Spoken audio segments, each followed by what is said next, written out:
నమస్కారం, ఏడియన్ న్యూస్కి స్వాగతం. నా పేరు అలీ. నెల్లూరు జిల్లా వెంకటగిరి పట్టణంలో సార్వత్రిక ఎన్నికల ప్రచారంలో భాగంగా ఈరోజు వెంకటగిరి పట్టణం జామియా మసీద్ నందు వైఎస్ఆర్సీపీ అభ్యర్థి ఆనం రామనాయుడు ఎన్నికల ప్రచారం నిర్వహించారు. అందులో భాగంగా స్థానిక ముస్లిం పెద్దలు వారితో మాట్లాడుతూ మైనార్టీలకు ఉన్న సమస్యలు తీర్చమని నివేదించారు. అందుకు వారు ముస్లింలకు పెద్దపీట వేసే పార్టీ వైఎస్ఆర్ కాంగ్రెస్ పార్టీ అని, కావున తమను గెలిపిస్తే ఖచ్చితంగా తమ యొక్క సమస్య తీరుస్తామని హామీ ఇచ్చారు. తదనంతరం అక్కడ ఉన్న మస్తాన్ స్వామి వారి దర్గాను సందర్శించి పూజలు నిర్వహించారు.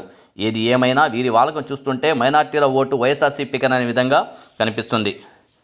కానీ కొంతమంది మైనార్టీ నాయకుల వైఖరి మాత్రం వెనక నుండి వైఎస్ఆర్సీపీకి మద్దతు విధంగా ఉందని గుసగుసలాడుతున్నారు.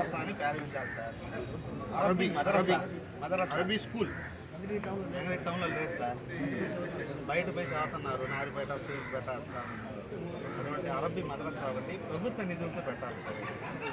తర్వాత ఇక్కడ ఎక్కువగా బీడీ పని చేసే వాళ్ళు ఉన్నారు. ఇప్పుడు చేనేత కార్మికులకి 50 సంవత్సరాలు ఇచ్చేస్తున్నారు. అదేవిధంగా బీడీ కార్మికులకి పెన్షన్ వచ్చేటట్టు ఏదో ఒక వాళ్ళకి ఉపాధి కల్పించేటట్టు చేయాలి సార్. రెండోది ఏమంటే శ్మశానాలు, మన కౌన్సిల్లో మొత్తము అన్ని శ్మశానాలు పెట్టారు, కానీ ముస్లిం శ్మశానాలకు ఏమి పెట్టాల. ఆడ మంచినీటి వసతి, మళ్ళీ చుట్టూ ప్రహరీ కూడా, కరెంటు వసతి, దాన్ని బాగా నాన్నగారికి మంచి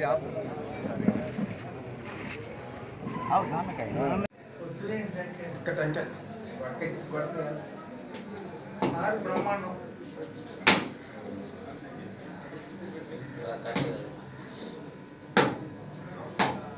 మీరు కూడా టెంకాయలు కొడతారు, మెజార్టీ నుంచి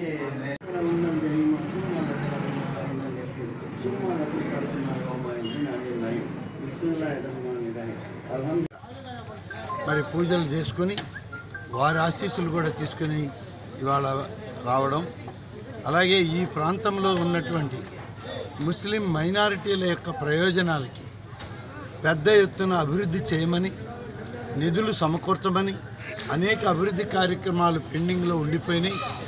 పూర్వీకులైనటువంటి రాజా యాచంద్ర గారి యొక్క ఆలోచన మేరకు చాలా ఆస్తులు మాకు ఇచ్చిన వాటిని ఇవాళ కొంతమేర దుర్వినియోగం అవుతున్నాయి.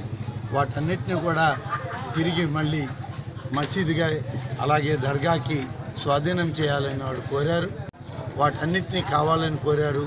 మరి ఎన్నికల సమయం, దీని తరువాత మళ్ళీ ఒకసారి వచ్చి వారందరితో మాట్లాడి ఈ ప్రాంతంలో ముస్లిం మైనారిటీల యొక్క ప్రయోజనాలకి వైఎస్ఆర్ కాంగ్రెస్ పార్టీ పనిచేస్తుందని, ఇప్పటికే జగన్మోహన్ రెడ్డి గారు అనేక వాగ్దానాలు అనేక ప్రాంతాల్లో చేశారు. వాటన్నిటినీ కూడా నిలబెట్టే కార్యక్రమం చేస్తామని చెప్పి నేను ఈ సందర్భంగా తెలియజేసుకుంటూ మీ అందరిది ఆశీస్సులు నాకు ఉండాలని కోరుతూ ఉన్నాను.